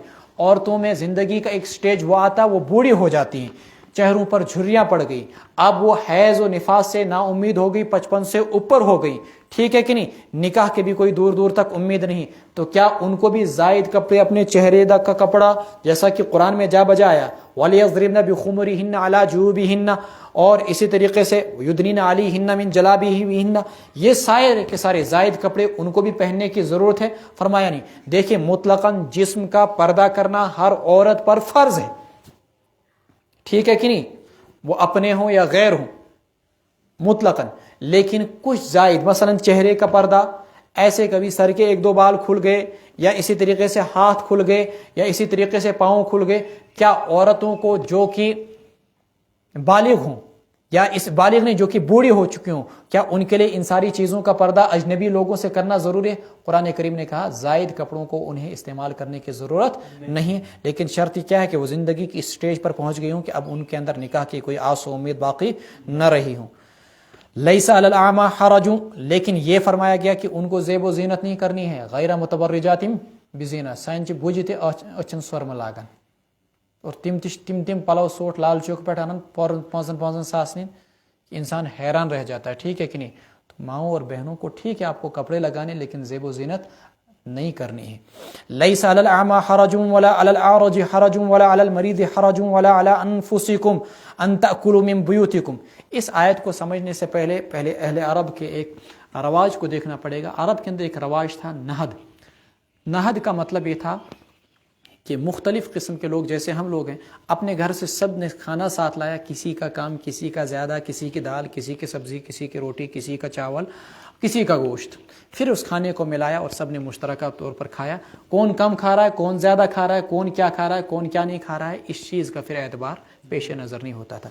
قرآن کریم کی آیت جب نازل ہوئی، یا ایھا الذین آمنوا لا تأکلوا اموالکم بینکم بالباطل، اے لوگوں اپنا مال آپس میں ناحق طور پر نہ کھاؤ، تو صحابہ گھبرا گئے کہیں یہ ہمارا طریقہ غلط تو نہیں ہے۔ ایسے بہت سارے صحابہ جو معذور ہوا کرتے تھے، نابینا ہوا کرتے تھے، لنگڑے ہوا کرتے تھے، ان کے لیے کوئی رکاوٹ نہیں ہوتی تھی، جہاں مرضی ہوتی تھی، جس گھر کے اندر، جس دروازے کے اندر چاہا گھس گئے اور کھانا کھا لیا، چونکہ اہل عرب کے دروازے کھانے کے لیے کھلے ہوا کرتے تھے، ٹھیک۔ اب جب قرآن کی آیت نازل ہوئی لا تأکلوا اموالکم بینکم بالباطل، تو اس قسم کے نابینا صحابہ یا معذور صحابہ کسی کے یہاں بھی کھانا کھانے سے گھبرانے لگے، کہیں ایسا نہ ہو کہ ہم ان کا کھانا کھائیں اور وہ دل کی آمادگی کے ساتھ ہم کو نہ کھلا رہے ہوں، اور ولا علی الاعرج حرج، لنگڑے پر کوئی حرج نہیں، ولا علی المریض حرج، بیمار پر کوئی حرج نہیں، ولا علی انفسکم، اور نہیں خود تم پر کوئی حرج ہے، ان تأکلوا من بیوتکم، کہ تم کھاؤ خود اپنے گھروں سے، او بیوت آبائکم، یا اپنے والدین کے گھروں سے، او بیوت امہاتکم، یا اپنے ماؤں کے گھروں سے، او بیوت اخوانکم، یا اپنے بھائیوں کے گھروں سے، او بیوت اخواتکم یا اپنے بہنوں کے گھروں سے، او بیوت اعمامکم یا اپنے چچوں کے گھر سے، امن کی جمع، او بیوت عماتکم عمتن کی جمع اپنی پھوپھیوں کے گھر سے، او بیوت اخوالکم یا اپنے ماموں کے گھر سے، خالن کی جمع، او بیوت خالاتکم یا اپنی ماسیوں کے گھر سے، خالتن کی جمع، او ما ملکتم مفاتیحہ ہو یا جن گھروں کی چابیوں کے تم مالک ہو، او صدیقکم یا اپنے دوست کے گھر سے۔ صحابہ کبھی جنگ میں چلے جایا کرتے تھے، اپنی چابیاں معذور صحابہ کو حوالے کر دیا کرتے تھے، بھئی یہ گھر تمہارے حوالے ہے، جب تک ہم واپس آئیں تمہیں جو مرضی آئے کھانا پینا۔ لیکن معذور صحابہ ڈرتے تھے کہیں ایسا نہ ہو کہ ہم زائد کھا لیں اور ان کی دل شکنی ہو جائے گھر کے مالکان کی۔ قرآن کریم نے کہا کہ یوتا تشنا ڈرنے ضرورت کیں تھی، او صدیقکم جہاں مرضی آئے کھا سکتے ہو۔ لیس علیکم جناح ان تأکلوا جمیعا او اشتاتا، کوئی حرج نہیں تم پر کہ تم ایک ساتھ کھاؤ، اکٹھے کھاؤ یا الگ الگ، کاشر پٹ ترائمن مز کھیو یا پلیٹن مز کھیو، اجتماعی طور پر کھاؤ یا الگ الگ کھاؤ۔ فَإِذَا دَخَلْتُمْ بُيُوتًا فَسَلِّمُوا عَلَىٰ أَنفُسِكُمْ، پھر جب تم گھروں کے اندر داخل ہو تو اپنے آپ کو سلام کرو، تحیۃ من عند اللہ، یہ دعا ہے اللہ کے یہاں سے، مبارکتاً برکت والی، طیبتاً پاکیزہ، کذالک یبین اللہ لکم الآیات، اسی طریقے سے اللہ تمہارے سامنے کھول کھول کر آیات کو بیان کرتے ہیں تاکہ تم سمجھو۔ گھروں میں داخل ہو تو گھروں میں کوئی ہے تو سلام کرنی ہے، تو سلموا علی اہلیہ، اگر گھر میں کوئی ہے بھی نہیں تو تب بھی سلام کر کے داخل ہو جاؤ۔ کیوں؟ یہ سلامتی اللہ تعالیٰ کی طرف سے رحمت اور برکت کی دعا ہے۔ تحیتاً عربی زبان کے اندر یہ لفظ ماخوذ ہے حیاک اللہ سے۔ اہل عرب جب کسی کو زندگی کی دعا دیتے تھے تو کیا کہتے تھے؟ اللہ آپ کو لمبی زندگی دے، اللہ آپ کو زندگی دی، حیاک اللہ، اسی کو کہا گیا تحیتاً من عند اللہ، یہ اللہ تعالیٰ کی طرف سے تمہارے لیے زندگی کی دعا ہے، برکت کی باعث ہے، طیبتاً پاکیزہ کلام ہے۔ انما المؤمنون الذين آمنوا بالله ورسوله، یقیناً وہ مومن جنہوں نے ایمان لایا اللہ پر اور اس کے پیغمبر پر، وَإِذَا كَانُوا مَعَهُ، جب وہ ہوتے ہیں پیغمبر کے ساتھ، عَلَىٰ أَمْرٍ کسی ایسی چیز پر، جامعٍ جو اکٹھے کرنے والی ہوتی ہے، لم يذهبوا تو اہل ایمان نہیں جاتے ہیں، حتیٰ یستأذنوا جب تک کہ وہ پیغمبر سے اجازت نہیں طلب کرتے ہیں۔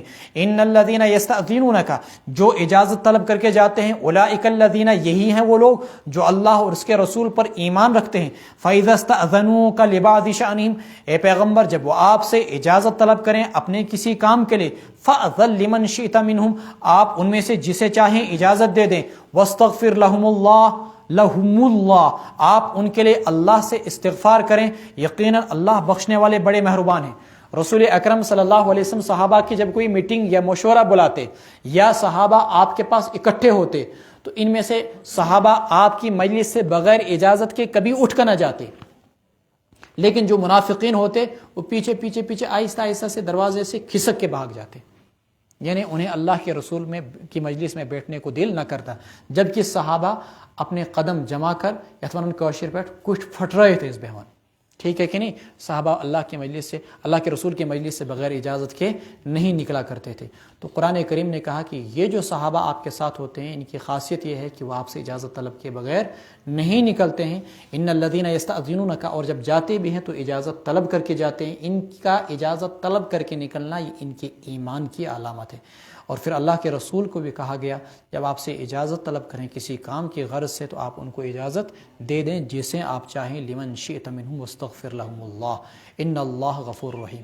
اسی قسم کا مضمون 10ویں سپارے کے اندر بھی آیا ہے، سورہ توبہ کے اندر بھی، وہاں پر یہ کہا گیا کہ جو لوگ آپ سے اجازت طلب کرتے ہیں وہ مومن نہیں ہیں، اور جو آپ سے اجازت طلب نہیں کرتے ہیں وہ مومن ہیں۔ وہ کیا مطلب؟ وہاں اجازت طلب کرنے سے مراد جہاد سے پیچھے رہنا ہے، کہ جو آپ سے جہاد سے پیچھے رہنے کے لیے اجازت طلب کرتے ہیں وہ مومن نہیں ہے، پکے مومن نہیں ہیں، وہ منافقین۔ اور جو آپ سے اس سلسلے میں گفتگو ہی نہیں کرتے ہیں، اجازت ہی نہیں مانگتے، چھٹی ہی نہیں مانگتے ہیں، تو وہ پکے مومن ہیں۔ وہ مضمون تھوڑا الگ، الفاظ یکساں ہیں۔ لا تجعلوا دعاء الرسول بینکم کدعاء بعضکم بعضا، نہ بناؤ تم نبی رسول کے پکارنے کو آپس میں ایک دوسرے کو پکارنے کی طرح نہ قرار دو۔ قد یعلم اللہ الذین یتسللون منکم لواذا، اللہ خوب جانتے ہیں تم میں سے ان لوگوں کو جو کھسک جاتے ہیں تم میں سے، لوازن آڑ لے کر، آنکھ چھپا کر، آنکھ جھپک کر، آڑ لے کر۔ فلیحذر الذین یخالفون، پس ڈریں وہ لوگ جو اللہ کے حکم کی مخالفت کرتے ہیں، ان تصیبہم فتنۃ، کہ انہیں کوئی آزمائش آ جائے، او یصیبہم عذاب علیم، یا انہیں کوئی دردناک عذاب آ جائے۔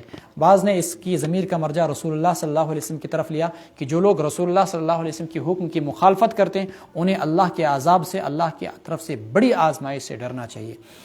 اور اس آیت میں یہ چیز بتلائی گئی کہ اللہ کے رسول کو جب پکارنا ہو تو اس انداز میں مت پکارو جیسے تم آپس میں ایک دوسرے کو پکارتے ہو، جیسے کہ وہاں پر کہا کرتے تھے یا محمد، کا اس انداز سے مت پکارے، پکارنا ہو تو انتہائی ادب و احترام کے ساتھ، یا ایھا النبی یا ایھا الرسول، جیسے کہ قرآن کریم نے پکارا۔ الا ان للہ ما فی السماوات والارض، اس آیت کے اندر فلیحذر الذین کے اندر اگر ضمیر کا مرجع ان امر ہی میں اللہ کے بجائے رسول اللہ صلی اللہ علیہ وسلم کو قرار دیا جائے تو اس صورت میں آپ سمجھ سکتے ہیں کہ سنتوں کی اتباع اور پیروی کس قدر ضروری ہے۔ کوئی شخص اگر سنتوں سے جان بوجھ کر انحراف کرتا ہے، اللہ کے رسول کے احکام کی حکم عدولی کرتا ہے، تو اس کے لیے دردناک عذاب کی پیشن گوئی اس آیت کے اندر ہے۔ الا ان للہ ما فی السماوات والارض، جان لیجئے کہ اللہ ہی کا ہے جو کچھ آسمانوں میں ہے اور جو کچھ زمین میں ہے۔ قد یعلم، اللہ جانتے ہیں، ما انتم علیہ، اس حالت کو جس پر تم تھے، ویوم یرجعون الیہ، جس پر تم ہو، ویوم یرجعون الیہ، اور جس دن تمہیں اللہ کی طرف واپس کیا، انہیں اللہ کی طرف واپس کیا جائے گا، فینبئہم، تو اللہ انہیں جتلا دے گا، بتلا دے گا جو کچھ انہوں نے کیا، واللہ بکل شیء علیم، اللہ ہر چیز کو خوب جاننے والے ہیں۔ بسم اللہ الرحمن الرحیم، تبارک الذی نزل الفرقان علی عبدہ لیکون للعالمین نذیرا، بڑی بابرکت ہے وہ ذات جس نے اس کتاب کو اتارا جو حق اور باطل کے درمیان فیصلہ کرنے والی اپنے بندے محمد صلی اللہ علیہ وسلم پر، لیکون للعالمین نذیرا، تاکہ وہ جہاں کے لوگوں کو ڈرانے والا ہو جائے۔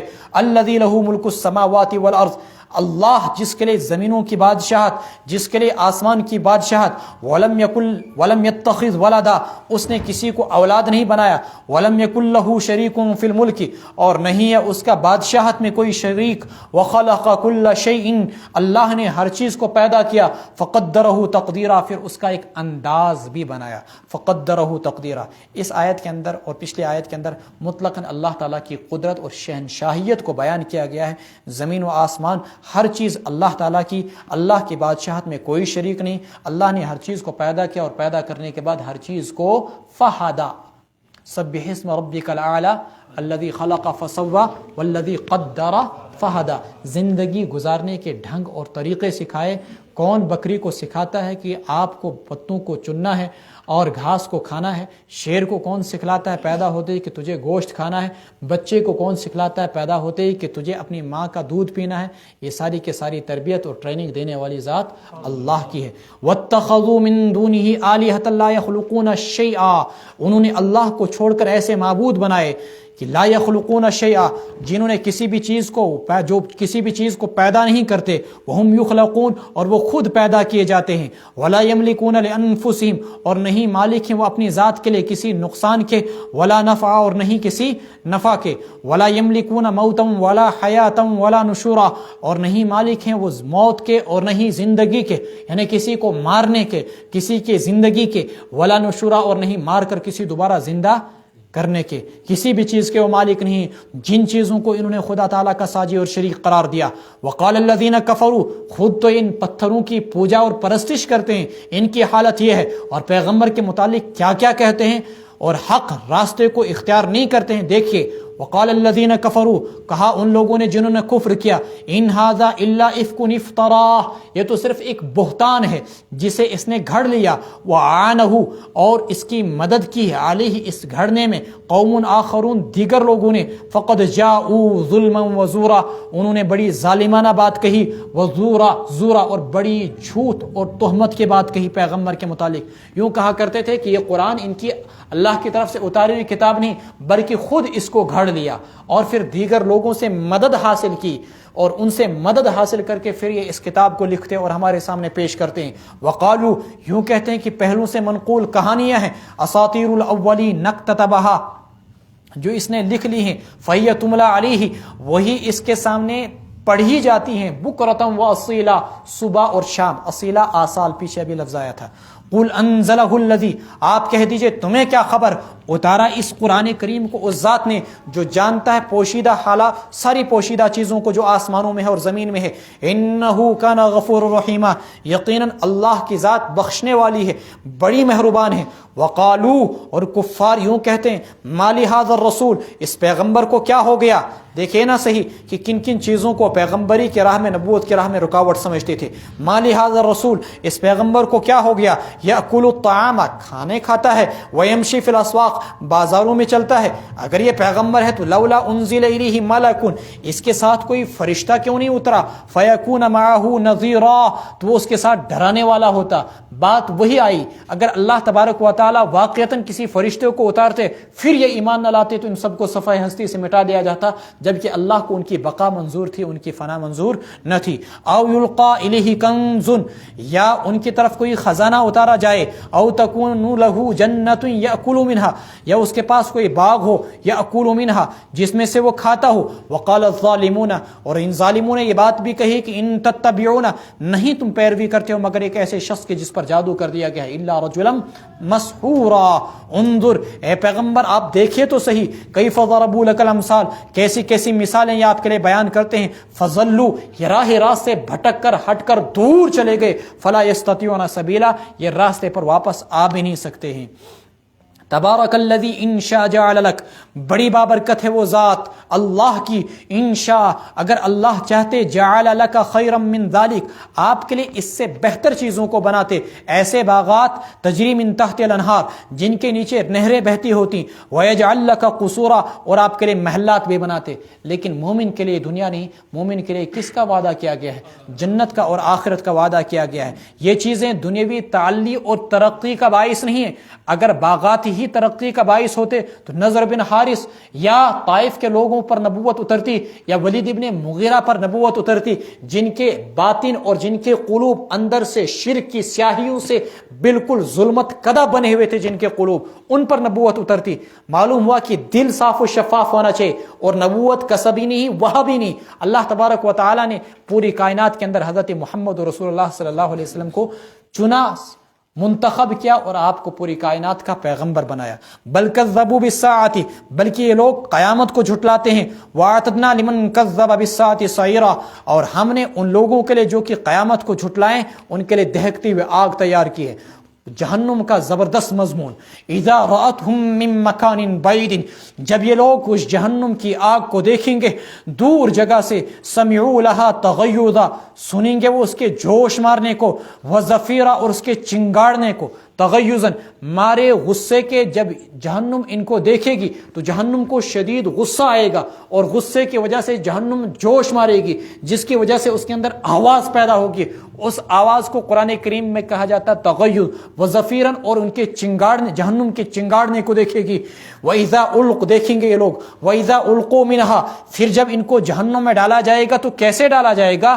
آزاد چھوڑ کر؟ ایسے ہی کہا نہیں، مکانن ضیقن، ایک تو تنگ جگہ پہ ان کو ڈالا جائے گا. پھر یہ کہ جگہ تنگ، مقرنین، خود یہ بھی زنجیروں میں جکڑے ہوئے ہوں گے. مقرنین دعوا ہنالک ثبورا، وہاں پر یہ ہلاکت و بربادی اور موت کو پکاریں گے. لا تدعوا اليوم ثبورا، آج تم ایک موت کو نہ پکارو، واحدہ، وادعوا ثبورا کثیرا، بہت ساری موتوں کو پکارو، لیکن آج تمہیں موت بھی نہیں آئے گی. پھر ان سے کہا جائے گا اذالک خیر ام جنت الخلد التي وعد المتقون، کیا یہ جہنم ضیقا مقرنین مکانا ضیقا، ایک تنگ جگہ جہاں پر تم کو زنجیروں میں جکڑ کر ڈال دیا گیا، یا یہ بہتر تھی، یا وہ جنت جس کا تم سے دنیا کے اندر وعدہ کیا جاتا تھا؟ ام جنت الخلد التي وعد المتقون، یا وہ ہمیشگی کی جنت جس کا متقیوں سے وعدہ کیا گیا ہے. کانت لهم جزاء ومصيرا، یہی ان کا بدلہ ہوگا اور یہی ان کا ٹھکانہ ہوگا. لہم فیہا ما یشاؤون، وہ جنت کے اندر ہوں گے. ما یشاؤون، جس حالت میں وہ چاہیں، جن نعمتوں کو چاہیں، سب کچھ انہیں ملے گا. خالدین، اہل جنت اس میں ہمیشہ ہمیشہ رہیں گے. کان علی ربک وعدا مسئولا، یہ آپ کے رب کے ذمے وعدہ ہے جس کی باضابطہ درخواست کی جا سکتی ہے. یعنی اللہ کا وعدہ ہے کہ متقیوں کو میں جنت میں داخل کروں گا، اور تم اللہ سے جنت کی درخواست کرتے ہو. وَنَنْشَنَ شَامَسْ وَنَسْأَلُكَ الْجَنَّةَ وَنَعُوذُ بِكَ مِنَ النَّارِ. وَيَوْمَ يَحْشُرُهُمْ جس دن اللہ انہیں اکٹھا کریں گے، وَمَا يَعْبُدُونَ مِن دُونِ اللَّهِ اور ان کے ان معبودوں کو بھی جن کی وہ پوجا کرتے ہیں اللہ کو چھوڑ کر، فَيَقُولُ اللہ ان سے کہیں گے أَأَنْتُمْ أَضْلَلْتُمْ عِبَادِي هَؤُلَاءِ ان کے معبودوں سے کہیں گے کیا تم نے میرے ان بندوں کو گمراہ کیا تھا، ام ہم ضلوا السبیل یا خود ہی وہ راستے سے بھٹک گئے تھے۔ مراد کن معبودان باطلہ کو؟ ان اولیاء اللہ کو جن کی پوجا کی گئی، ان نبیوں کو جن کی پوجا کی گئی، ان فرشتوں کو جن کی پوجا کی گئی۔ اللہ ان نبیوں سے، فرشتوں سے، اولیاء اللہ سے پوچھیں گے کیا تم نے ان سے کہا تھا کہ تم میری عبادت کرو؟ اہم ضلوا السبیل یا یہ خود ہی راستے سے بھٹک گئے تھے۔ قالوا سبحانک تو یہ فرشتے، یہ انبیاء جن کی پوجا کی جاتی تھی، یہ کہیں گے سبحانک اے اللہ آپ کی ذات پاک ہے، ما کان ینبغی لنا ان نتخذ من دونک من اولیاء ہمارے لیے ہرگز یہ زیبا نہیں تھا کہ آپ کے سوا کسی کو دوست بنائیں، کسی کو ولی اور کارساز بنائیں، ولکن متعتہم لیکن اے اللہ تو نے ان کو خوشحالی دی تھی، وآباءہم اور ان کے آباء و اجداد کو بھی خوشحالی دی تھی، حتی نسوا الذکر یہاں تک کہ وہ نصیحت کو بھول گئے۔ ایک ترجمہ آتا ہے لطف اندوز کرنا، فائدے اٹھانا، یہ سب چیزیں متاع کے معنی آتے ہیں، یہاں تک کہ وہ نصیحت یعنی قرآن کو بھلا بیٹھے۔ وَكَانُوا قَوْمًا بُورًا بائرون کی جمع اور یہ لوگ تھے ہی ہلاک ہونے والی۔ فَقَدْ كَذَّبُوكُمْ بِمَا تَقُولُونَ اللہ مخاطب کر کے کہہ رہے ہیں آج۔ ابھی تک تو آپ کو یوں لگ رہا تھا جیسے ہم قیامت کے اندر ہیں اور باضابطہ وہاں پر مشرکین سے گفتگو ہو رہی، اب اللہ دنیا کی طرف۔ فَقَدْ كَذَّبُوكُمْ بِمَا تَقُولُونَ یقیناً انہوں نے تمہیں جھٹلایا ان باتوں میں جو کچھ تم کہا کرتے تھے۔ فَمَا تَسْتَطِيعُونَ صَرْفًا آج تم نہیں پھیر سکتے ہو ان سے عذاب کو، ولا نصرا اور نہیں تمہاری مدد کی جا سکتی ہے۔ صرفاً عذاب کو پھیر نہیں سکتے، تستطیعون نصراً مدد کو نہیں کر سکتے۔ ومن یظلم منکم نذیقہ عذابا کبیرا تم میں سے جو بھی ظلم کرے گا ہم اسے بہت بڑے عذاب کا ذائقہ چکھائیں گے۔ وما ارسلنا قبلک من المرسلین اے محمد صلی اللہ علیہ وسلم نہیں بھیجا ہم نے آپ سے پہلے پیغمبروں کو، جتنے بھی پیغمبر آئے، انہم لا یاکلون الطعام سبھی کھانا کھایا کرتے تھے، ویمشون فی الاسواق وہ سبھی بازاروں میں چلا کرتے تھے۔ کھانا کھانا، بازاروں میں چلنا یہ نبوت کے منافی نہیں۔ وجعلنا بعضکم لبعض فتنہ ہم نے تم میں سے بعض کو بعض کے لیے آزمائش کا ذریعہ بنایا۔ اتصبرون کیا تم صبر اختیار کرو گے؟ وَكَانَ رَبُّكَ بَصِيرًا اور آپ کے رب ہیں دیکھنے والے۔ صدق اللہ العلی العظیم۔